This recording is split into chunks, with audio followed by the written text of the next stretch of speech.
That's better, Tracy. How are you again? Yeah, good. Good.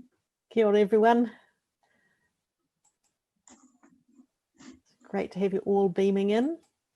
A few from further afield. James, you're in Hong Kong. Yep. And yeah, so we've got a few far-flung people.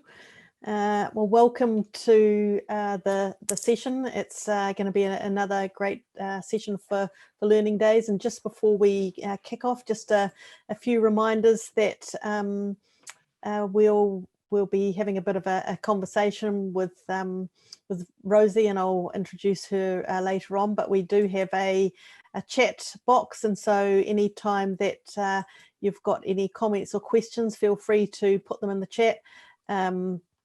We'll be hopefully having quite a good question answer session, which you can put your questions in the chat or give a wave at after we've had the presentation and just ask your questions. So other than that, just while you're listening to the presentation, if you're not speaking, could you just have your microphones on mute, and then you can just unmute yourself if you want to ask a question or make a comment. So I think on that note, I'm just going to share my screen for, and we are recording this session so you can go back to it later on. And I just will also share my screen for a moment and go to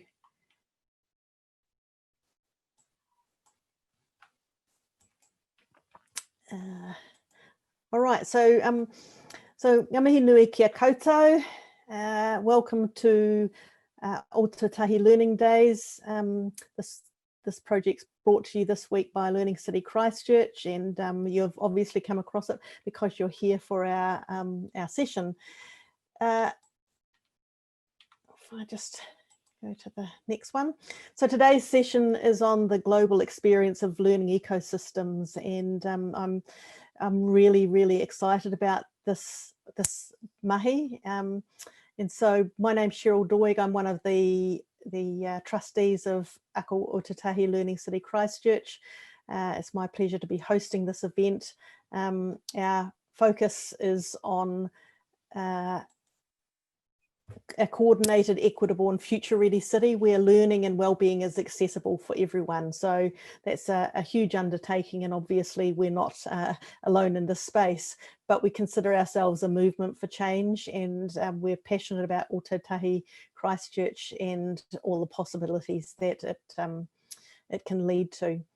One of the important aspects for me is the whole idea of learning ecosystems, and our trustees got really excited in 2019 when there was a report that came out called Local Learning Ecosystems, Emerging Models, and this was one of the quotes that we know that education requires radical transformation if we're going to be future ready and be prepared for an uncertain world. And of course it's even more uncertain than it has been, and education has the potential to be the biggest enabler for all ages. And so a learning city is about all generations, intergenerational change, and people from all diverse backgrounds.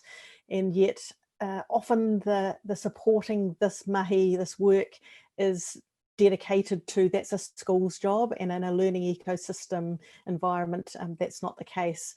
And so it's my pleasure to introduce Rosie. Rosie comes with a huge background in the area of learning ecosystems and learning cities, etc., as you can read on the screen. She's been involved in a whole lot of work with WISE, which is the World Innovation Summit for Education. And she's currently doing some work there. When I first talked to Rosie, she was involved in some of the cities of learning work in the UK, and she's passionate about inclusive opportunities and approaches for learning, leadership and government, and making a difference from a global perspective. So we're so lucky to have you join us today or tonight your morning, Rosie. 12 hours difference, so welcome to the morning. Thank you so much. It's great to be with you all. And I'm going to hand over to you to just share some of your thoughts and ideas with us. Great stuff. Thank you so much. So yeah, I'm going to kind of share a few slides and just talk you all through sort of my kind of experience and sort of learning journey in getting to where I am now in kind of setting up and designing learning ecosystems around the world, and particularly 5 projects that I've worked on over the last decade that have really kind of shaped my thinking about this sort of emerging field.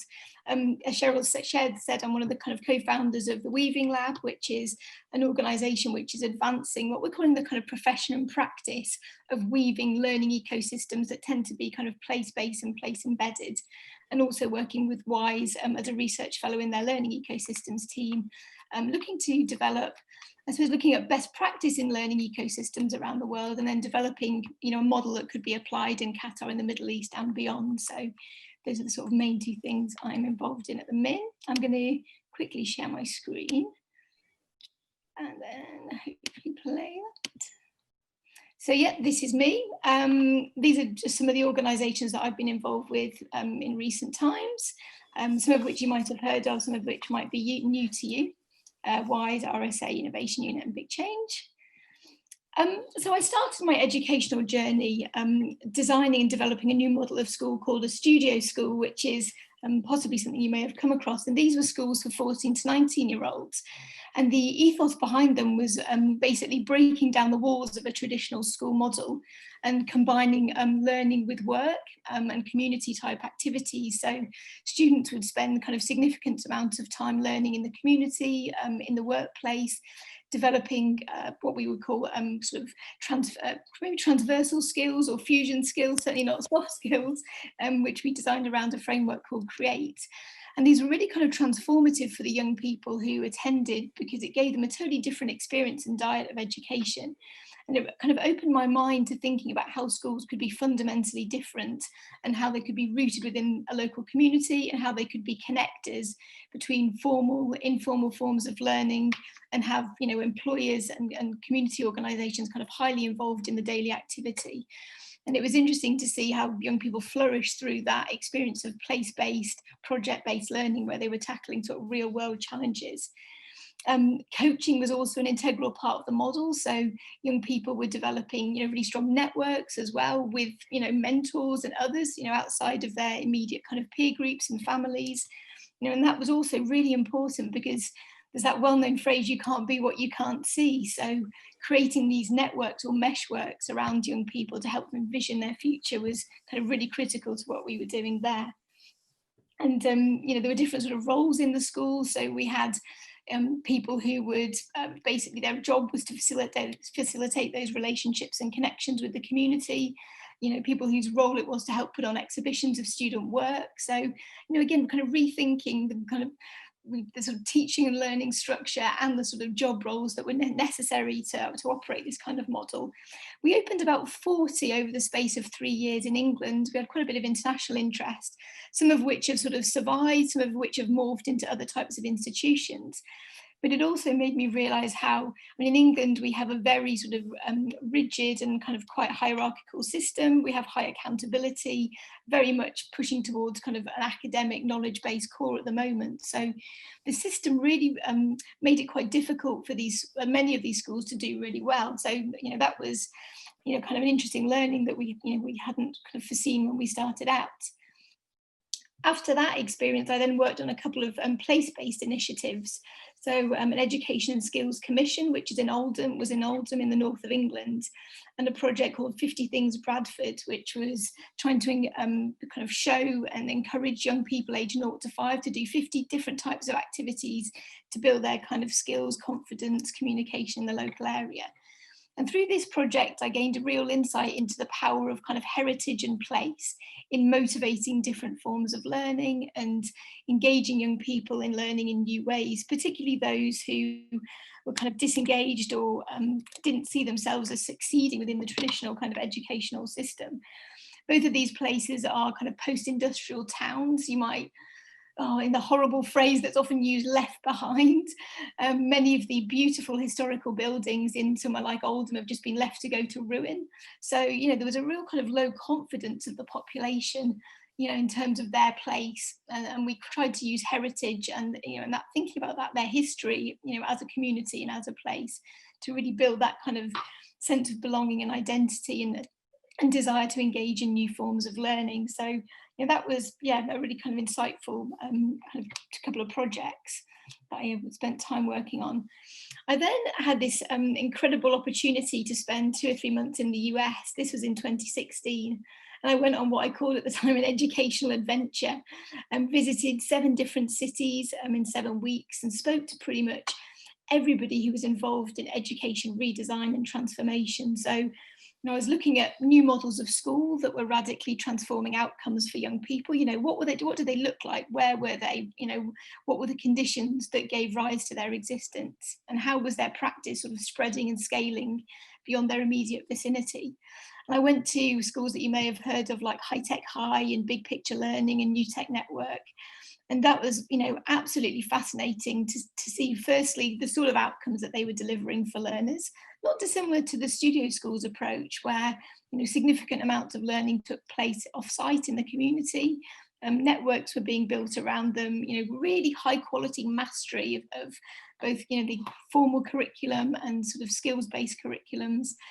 Really interesting uses of technology to transform learning.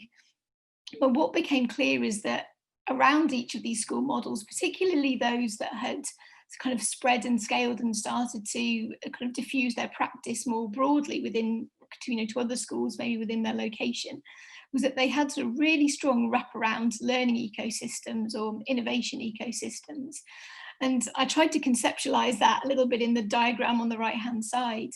You know, what you've got, you know, people often who have really fascinating ideas, they have great mindsets, they've got kind of passions, they can see things differently, but then you require to support them spaces, kind of communities, networks, kind of infrastructure, funding, all sorts of wider sort of infrastructure really to make these ideas fly and to spread and scale. So I started to think in a lot of detail about this idea of innovation, what I called innovation ecosystems at the time, thinking about both the school as a developer of an innovation ecosystem within its locality, the city or the place, whatever that might look like, where you've often had incubators or intermediaries that would connect up teachers with business, with entrepreneurs to rethink, and funders as well. That was really critical.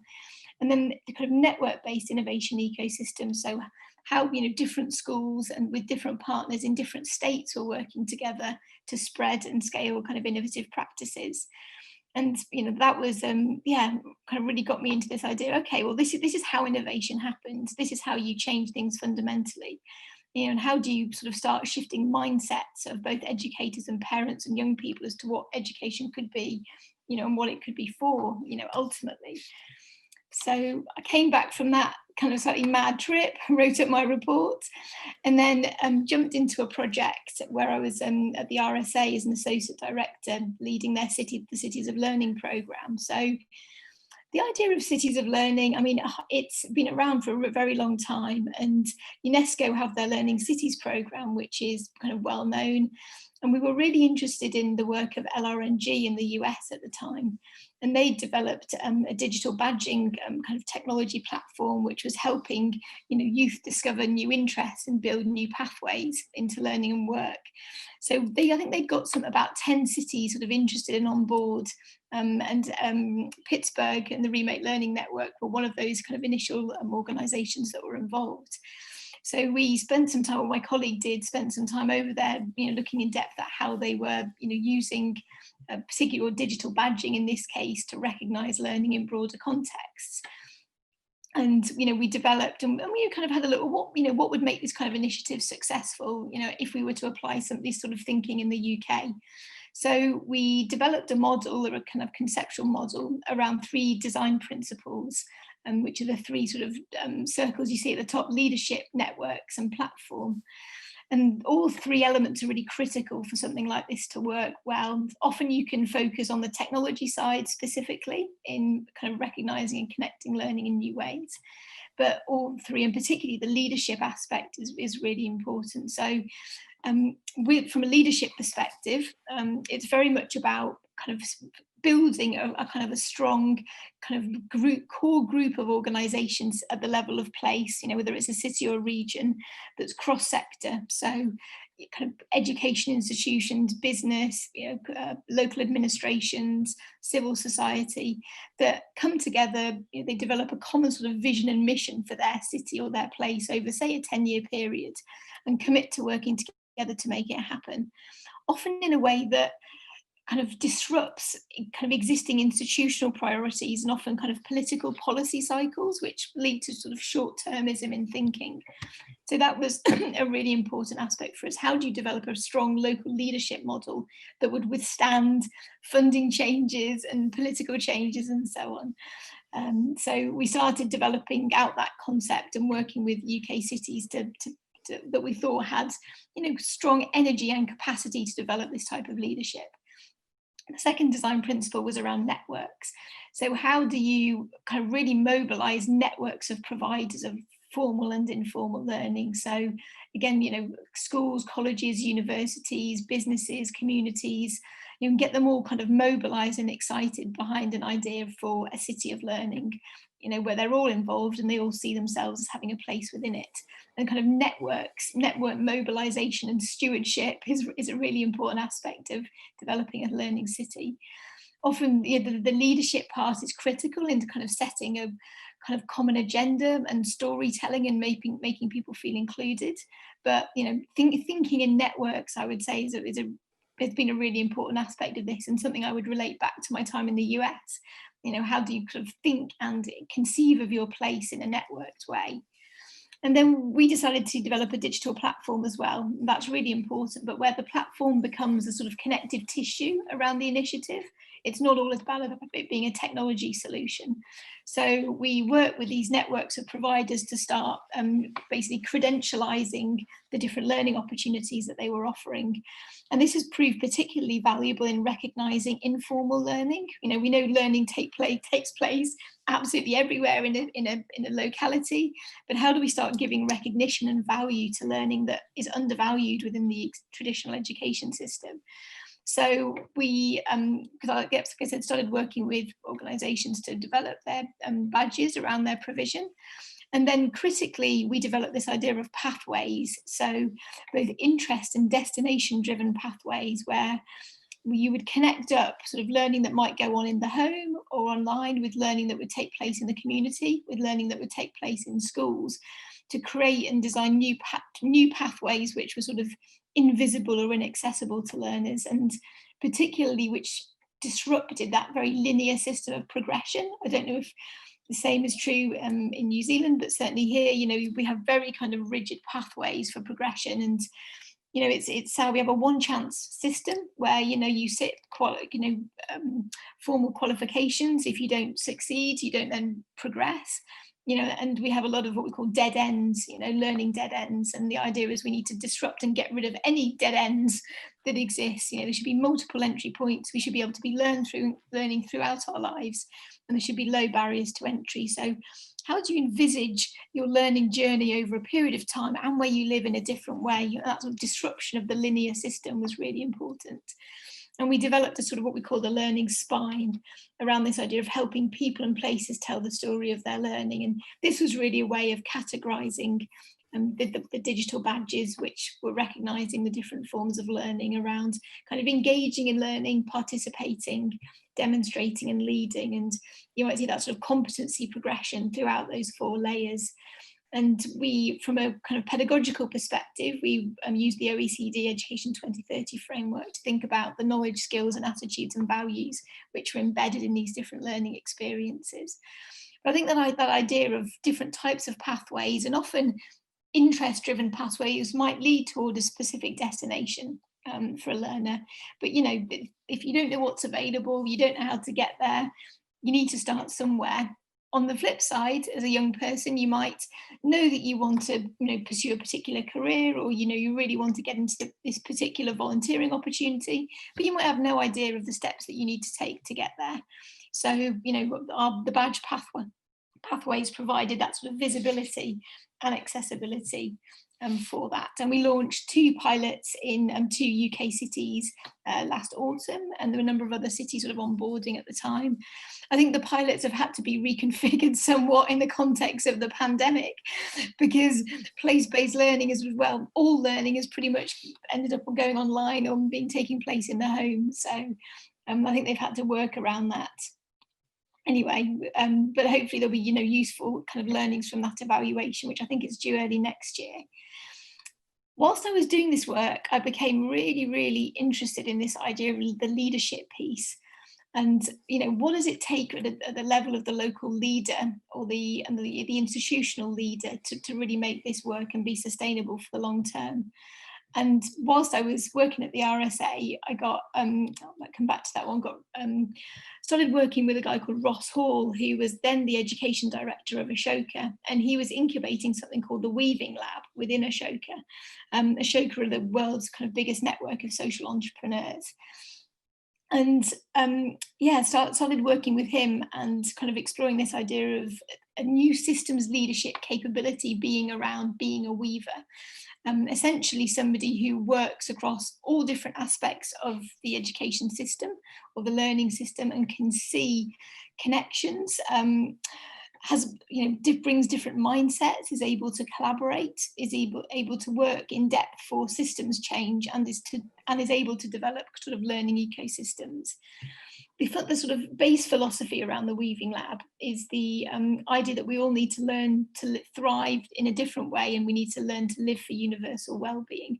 This can sound quite sort of theoretical out of context, but that we exist within the context of our communities and particularly our planetary well-being, and that our kind of end game in transforming education is thinking about the well-being of ourselves within the societies we live in, the planet. And the kind of learning ecosystem fundamentally is everybody sort of learning and thriving together with, weavers and others working differently across the system to enable this. So you've got those kind of probably quite experienced weavers or system leaders on the left-hand side who are sort of cultivating that ecosystem and that continuous learning. You've got others who are kind of collaborating, in certain ways to help change happen. And then, ultimately you've got the broader community who are thriving through different types of learning experiences in the system. And we're working with sort of different, mainly foundations and sort of governments and city regions around the world to kind of develop this concept of learning ecosystems and weaving, as a new form of systems leadership. I mean, here are just a few examples. I know that, you're going to be speaking to Greg from Remote Learning tomorrow, but there's a few, there's probably about 40 odd examples of learning ecosystems that we've identified with kind of weavers leading that work. And these are just some examples of the sort of the common features or the key features that they would have. So, for example, the social laboratory in Colombia, you've got a weaver who is really competent at creating facilitated dialogue and a shared purpose and trust between the different partners. They have a common North Star around enabling youth to be peace builders. So that's really important. Remote learning, it's been around for a very long time, which is, part of their impact is their ability to have that longevity. But they're really the kind of backbone and the connective tissue between a huge number of organisations. And they focus a lot on creating new spaces for pedagogical innovation. And then cities of learning, which I've talked briefly about. I won't go into this slide in a lot of depth, but some of the things that we're learning about how to develop these sort of ecosystems at the level of place, where you are creating that collaboration alignment between different players, is that you need a really strong social infrastructure. So, different leadership attitudes and mindsets, relationships and cultures, really strong cultures built on trust and shared purpose and openness. You need probably a technical infrastructure, so thinking about how you use technology platforms and how you tell stories, how you might use micro-credentialing or accreditation to recognise learning in new ways. And you need new tools, basically, new implementation strategies.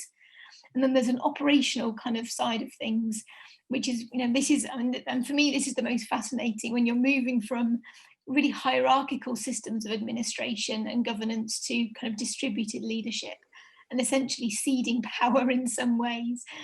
So, you know, how do you manage and steward a network really well and enable that co-ownership between different partners? You know, for example, educators, business, government in developing a learning ecosystem or a learning city. How do you set goals for the lot and think about this as a long-term project? This isn't just, you know, an initiative for the next 2 or 3 years. How can we use the idea of a learning ecosystem or a learning city to connect up existing initiatives, you know, and be that sort of broad layer of civic infrastructure that brings coherence to them? And then also, you know, the design of sort of new funding and investment vehicles is really important. Our existing funding structures often prevent collaboration and partnership working and the sharing of practice. So we need to just fundamentally design new ways of doing things, new ways of doing funding, new ways of understanding evaluation, and new ways of thinking about sustainability. So it's no mean feat at all in any way, but there's brilliant examples of where this is being done around the world. I think a lot that we can learn from those different examples. And that is, again, my kind of quick run through. I will stop sharing my screen now.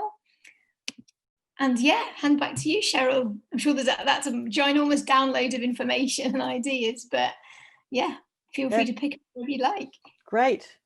Well, I'm going to just open it up. If you have a question or a comment, just give a wave and you can talk through your microphone, I think, with the size of the group that we've got. Cool.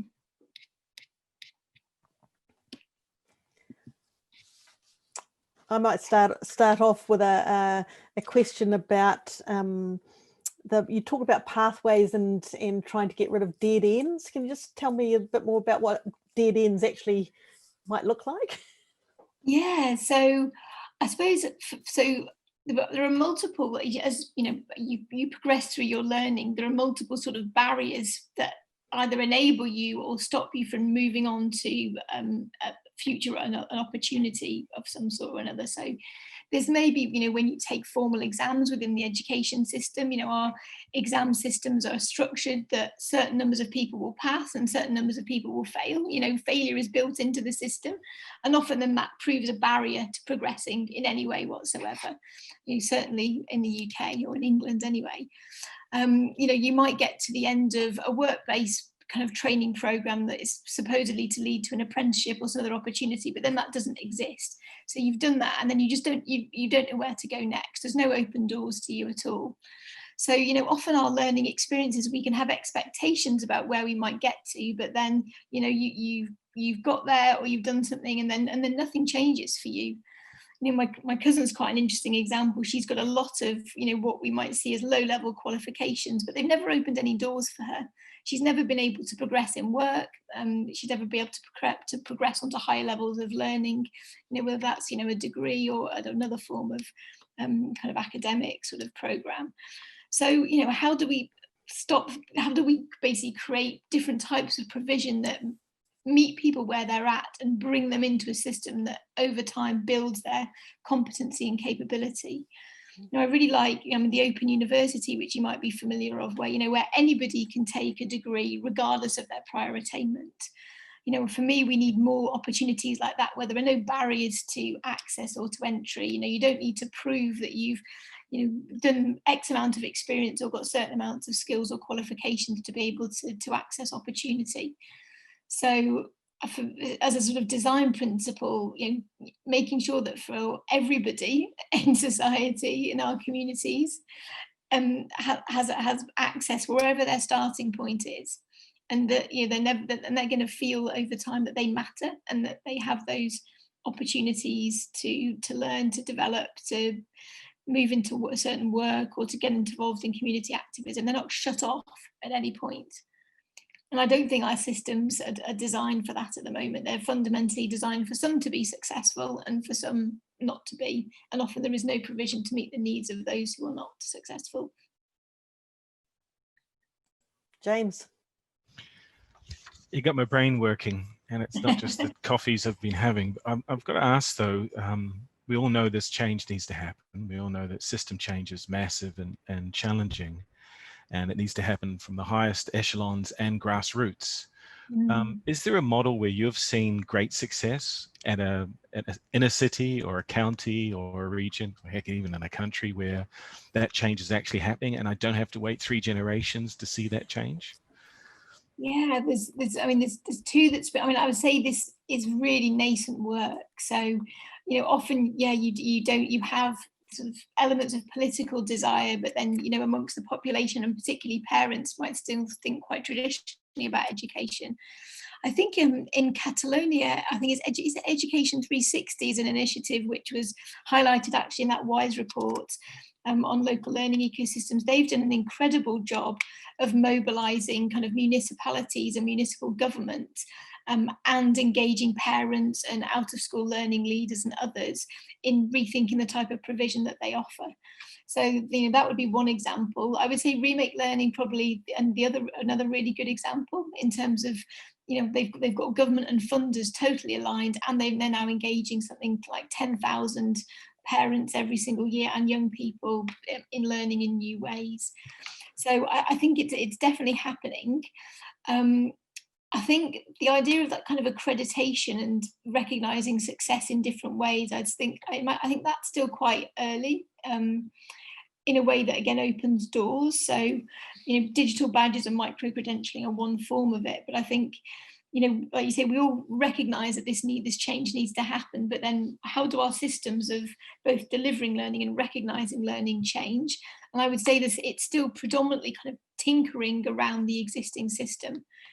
I don't think we've got any examples anywhere of kind of countries or regions or places that have been able to transform their entire learning model where, you know, you've got that broader set of recognition and broader set of pathways, but there's kind of places that are on that journey to thinking about it. There's also, I suppose, a bit of a risk in all of this, and this was something I thought about a lot when I was leading cities of learning, is that, you know, does place-based learning and sort of those informal learning experiences just end up becoming a layer upon our existing system of kind of academic attainment?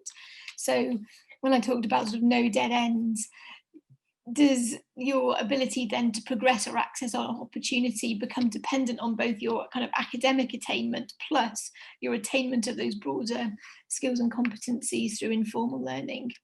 So I think that's also a risk. But yeah, we'll see where it gets to. But ultimately, you know, that broader recognition and recognition from parents that this sort of wider kind of offer is valuable, and from young people themselves, and from industry and from business, is critical to enabling that shift to take place. Thank you. Yeah, I think Pat, you mentioned the studio schools earlier on, and I followed that movement when it was in its early days and was quite excited about it. And I was really interested in where they got to and then how they morphed or got sucked back into tradition. And from a New Zealand point of view, we've got a reasonably flexible system in terms of the schooling. Compulsory schooling sector, but we've just had a report out recently that was saying that it was failing because we had become child-centered and we needed to move much more back to an English model of structure and a set curriculum and so on. So I'm interested in how you can get pulled back from trying to build a learning ecosystem or a learning city, and what we could do to minimize that. Yeah, absolutely. I mean, that is it's particularly when you've got the systemic pull or push, even when funding's involved, or the accountability system, to maintain momentum around innovation is so challenging. Yeah, I mean, the studio school model is a fascinating kind of exemplar of how hard it is to innovate within an very quite a rigid system, and particularly, you know, we have kind of progression or transition points in England are at 11 and 16. The schools are for 14 to 19-year-olds. So actually that trying to bring in a transition point at 14 proved to be, kind of really challenging. In some localities, I would say the success of them was very much sort of place-based. But yeah, how do you maintain that sort of energy when you have those sort of broader reports? So I would say, capturing evidence of success early on of, the kind of approaches that you're working to, and thinking about that kind of impact evaluation and that assessment piece of learning, because, you'll always, and it will be interested to understand the reasons why a child-centered approach, has maybe been less successful. In what sense? Has that been partly down to kind of teachers' capacity to deliver that type of learning well? So that was something that we realized with studio schools. We were expecting teachers to be able to deliver really quite a complex project-based learning curriculum with very minimal training. Some schools were opened in 3 months. In the US, where they do this well, the journey of opening a new school takes 2 years, and you're likely to see results and success probably 5 to 7 years after that. So you have to have a system that's open to giving time for these models to be developed and embedded. If you're expecting to start it quickly and see results within 2 or 3 years, well, you're on a road to nowhere. So, really capturing or thinking first about the skills and capacities of those who are delivering innovative types of provision, and making sure they've got sufficient training to know how to do it well. Teachers also, or even informal educators, can, under pressures, revert to what they know best. So making sure they have that support network is really critical too. Yeah, thank you. I think Rhoda's got a question. Can you hear me? Yeah. Thank you. So going off of what Cheryl was saying, actually, I think to me, as a history and philosophy of science major, I'm thinking, what changes can we make that are going to be effective or transformative, that are really going to stick, basically? And everything does take a long time. It's a process, and it involves humans, which are the hardest creatures to deal with. But actually, I'm one who really believes in people. And so my question has to do with, I've done a few innovation projects in relation to innovation, businesses, different situations. And I always focus on people first, because I've talked to Erica before about this, the brightest, most amazing technologies, but if people don't want to use it, if they don't see how, if it's not easy or whatever, all of the above, it does not get used. But so, and the transformation doesn't go forward. So the point is, I guess my question is, in the city with citizens, which is my greatest interest, or students, teachers, how much of teacher and student participation has been involved in the project, to sort of like, instead of thinking of creating, we have to create an environment where lots of different types of learners can learn. You can have experience, you can have thought experiments, you can have lots of laboratories, lots of different things. But when people start to participate in creating what they want to be a part of, I don't know, it's still theory, because I'm going to try this out. But it seems to me that the changes usually, I've seen this happen, the changes usually are quite efficacious. They're very, very creative in ways they wouldn't think of. And lastly, like I always say, if I belong in the city, if this is my city, I won't break it. I will build it. I will construct it. I'll care for it. I'll love it. And so the same thing in school or at work, like even connecting with businesses. It's like, maybe this, I love teenagers. Maybe they could even be developing new ways of, okay, let's create a new job, because we have a talent, but we have a demand, and we have a necessity. We have an ecosystem necessity. I don't know if I'm making any sense, but so I guess the question is focused on like how much participation from people, or how did that go? Did it work?